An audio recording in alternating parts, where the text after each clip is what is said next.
సత్య సాక్షి అనుదిన మన్నా ద్వారా మీ అందరికీ శుభోదయం. గతించిన కాలమంతా దేవుడు తన రెక్కల చాటున భద్రపరిచి మరొక నూతన దినం నడిపిన బట్టి దేవునికే మహిమ కలుగును కాక. నేటి యొక్క వాగ్దానము జెఫన్యా గ్రంథము 3వ అధ్యాయము 15వ వచనం. తాను మీకు విధించిన శిక్షను యెహోవా కొట్టివేస్తున్నాడు, మీ శత్రువులను ఆయన వెళ్ళగొట్టున్నాడు. ఇజ్రాయేల్ రాజైన యెహోవా మధ్య ఉన్నాడు, ఇక మీదట మీకు అపాయము సంభవింపదు. ప్రియ సహోదరి సహోదరులారా, ఈ ఉదయకాల సమయంలో మన ఆత్మీయ తల్లిగారుకు దేవుడిచ్చిన నూతన దయాకీటం బట్టి దేవునికి మహిమ కలుగును గాక. ఇంకా అనేకమైన వసంతాలు ఆత్మీయ తల్లిగారి జీవితంలో దేవుడు నెరవేరుస్తూ ఇంకా పరిచయలో బలమైన సాధనలాగున అందరూ ప్రార్థన చేయవలసిందిగా కోరుకుంటున్నాను. ఈ యొక్క జీవిత గమనంలో చూసినప్పుడు అనేకమైన ఆపదలు, అనేకమైన కష్టములు, అనేకమైన శోధనలు మనము చూస్తూ ఉంటాం. అయితే మనం ఒక విషయాన్ని గ్రహించవలసినది ఏంటి అంట, ఆయన ఎన్నడూ తన బిడ్డలను విడిచిపెట్టేవాడు కాదు.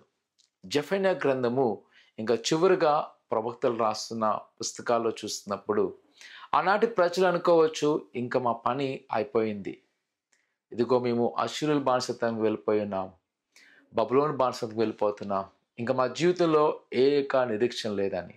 కానీ అని అంటున్నాడు, ఇదిగో మరలా నేను నూతన పరచగలను, ఇకపై మీకు ఏ అపాయము రాదు. నిజమే ప్రియ కుమార కుమార్తె, ఆయన మన పక్షమున వ్యాజ్యమాడుతున్నాడు.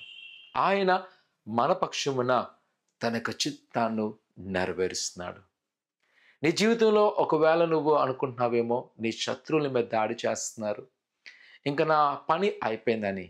కానీ అని అంటున్నాడు, నేను మళ్ళా వాడిని వెళ్ళగొట్టబోతున్నాను, నేను నుంచి వాడిని దూరపరుస్తున్నాను, ఇదిగో నీ సహాయం చేయవాడిని నేను, ఒకసారి నా వైపు చూడు.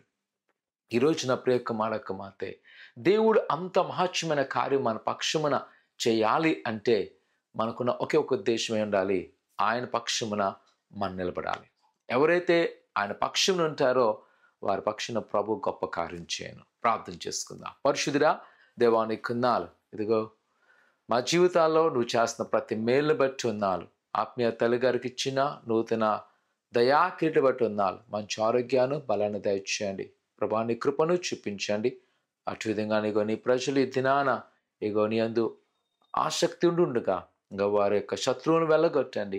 ఏ అపాయము వారికి సమీపం లేకుండా ప్రభా వారిని రక్షించండి. ప్రతి ఆపద నుంచి మీరే రక్షింపచేసి తోడే ఉంచమని యేసు అడుగుతున్నాం తండ్రి, ఆమేన్.